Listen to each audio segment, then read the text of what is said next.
Hello and welcome to Threefold Herbal Healing. I'm herbalist Leo Sade. I help people who struggle with chronic conditions grow their health from their roots up. Today I want to talk about ashwagandha, a herb that have a long history of use both in Ayurveda, the traditional Indian tradition, and in Unani medicine, the medicine of Greek and Persia and the Middle East. Think about Cleopatra and King Antony area, like all the eastern side of the Mediterranean. Unani medicine and Ayurveda used ashwagandha for centuries.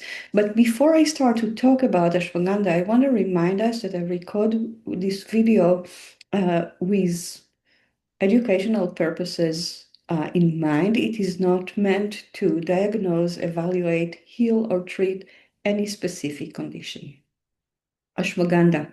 Many people know ashwagandha as a herb for stress and sleep, which is right. It was used also to increase vitality.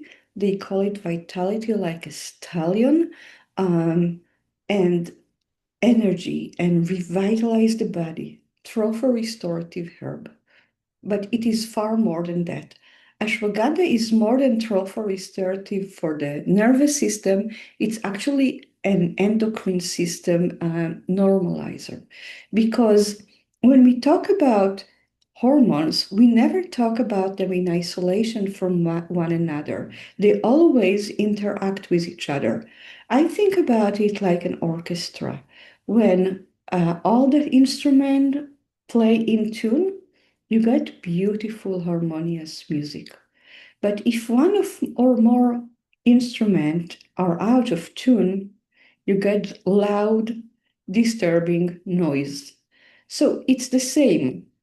So what's happened with ashwagandha and stress and how it affects the entire endocrine system? That's what I'm going to talk about.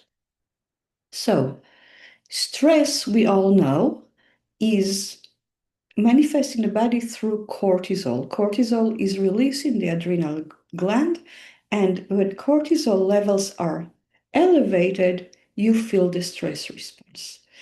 It's released in response to inner or outer stress or threat to the body's survival. When your brain feel like something is going to be stressful, it releases cortisol. But cortisol is not only a stress hormone, it's also the hormone that wakes you up in the morning and keeps you engaged, awake, alert through the day. And then when it comes down, when it starts to reduce into the evening, it allows melatonin to increase. So the cortisol melatonin seesaw, it would keep you awake during the day but allow you to sleep and rest during the night. And in chronic stress, this seesaw is disturbed. You don't get the high cortisol in the morning because cortisol is dragging its legs, and you don't get this curve. And when you don't get this curve, you end up in the evening with relatively high cortisol and not enough melatonin, so you can't sleep. And you get this very flat curve that doesn't allow a healthy circadian cycle. And of course, when you don't sleep well at night, you feel depleted, you feel tired, and you get yourself inflammation, depression, problem with reproductive organs, problem with mood, like I said, but also problem with metabolism. So all the hormonal system get into this loop. And that is why when ashwagandha affect cortisol, it's basically affect the entire endocrine system. And let's look at it. So the basic is ashwagandha lower cortisol when cortisol is highly elevated. When it lowers cortisol and bring it into a normal range, it allows you to sleep at night because it set up the circadian cycle back to relatively normal.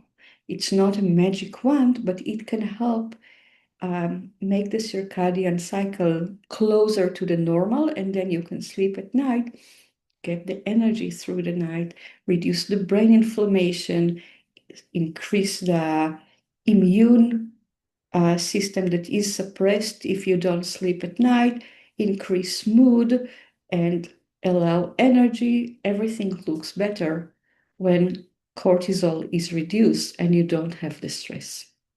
But other stuff happens too. So let's talk a little bit about reproductive system and what happens when you are really stressed. So cortisol is produced in the adrenal gland, but there is another hormone that is produced in the adrenal gland, and that is DHEA. DHEA is what is called the mother hormone because it is substrate or a foundational stone for estrogen and testosterone. Estrogen and testosterone are present in both male and female. And what's interesting about the DHEA is that it's buffer cortisol. So when cortisol starts to increase, DHEA will try to catch up in order to buffer or kind of buffer, make it gentler, reduce the stress response. It's try to kind of slow down cortisol, cool down cortisol, it says. No need to be so high all the time in the beginning. But if your stress response doesn't resolve in a reasonable time, stress response shouldn't become, or it's not meant, evolutionary stress response was not meant to become chronic. But if your stress response become overly chronic, the AGA will lose the battle and it will drop lower than its normal range. What happens? You don't have enough substrate to produce estrogen and progesterone. And you will start to see reproductive system issues. What it looks like, you know, first it looks like actually mental issues because testosterone is responsible for your competitiveness, motivation, zest for life. Um, when you drop DHEA and you don't get enough testosterone, you don't get all of those. You lose your libido, you lose your motivation in the world, and you feel depressed. At the same time, men will have slow sperm count. Women will have skip period, anovulation, and fertility issues too. So overall, DHEA, when it's reduced, cause all those issues. But ashwagandha can actually help regulate DHEA in chronic stress. Another hormone that ashwagandha can help regulate is the thyroid hormone. The thyroid hormones are produced by the thyroid gland. It produces T4 and T3, which are like matches that start the fire of energy production in every cell in the body. The brain sends TSH to the thyroid to say, we need energy, so produce T4 and T3. Stress. And stress could be, stress could be like stress at work or a fight with your partner, but it can also be not eating enough or exercising too much or too little. Those or eating too much is also a stressor. So all those things, stress that come from the outside, from what's happening in your life, and stress that has to do with your inner well-being, inflammation, overeating, undereating, sedentary lifestyle, all those things can reduce T4 and T3 production. And then you get subclinical and clinical hypothyroid. Um, Ashwagandha can help increase T4 and T3 with no connection to TSH. But in the feedback loop, when T4 and T3 are increased, the brain, the pituitary gland, will reduce TSH. So ashwagandha can help regulate thyroid hormones in hypothyroid in subclinical hypothyroid. So when I see clients with subclinical hypothyroid, my first recommendation for them would be to try ashwagandha for, let's say, 6 weeks and see if it's doing what it needs to do, and only after that add other stuff and create another intervention that is more. But first of all, ashwagandha and wait, like Thomas Isley say. That is ashwagandha.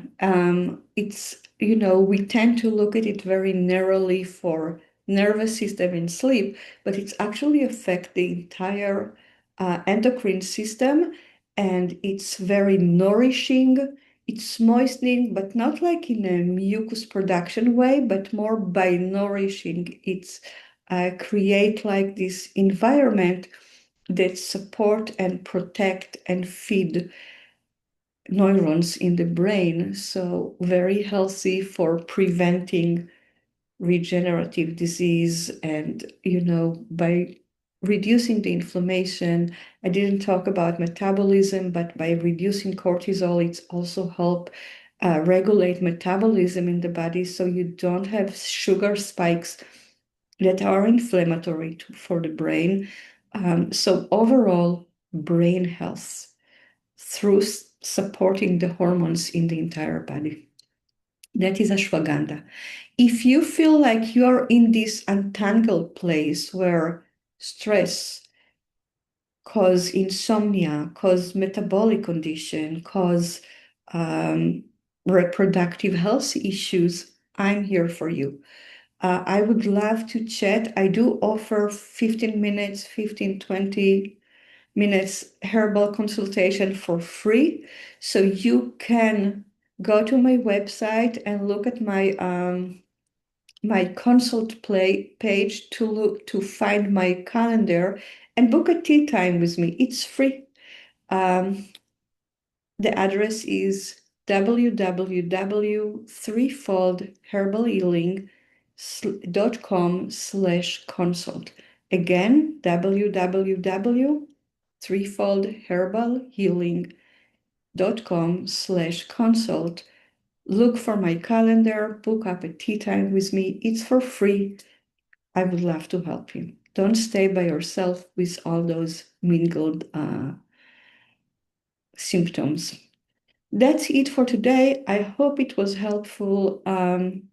And I'll see you next week with another story of another herb. Bye.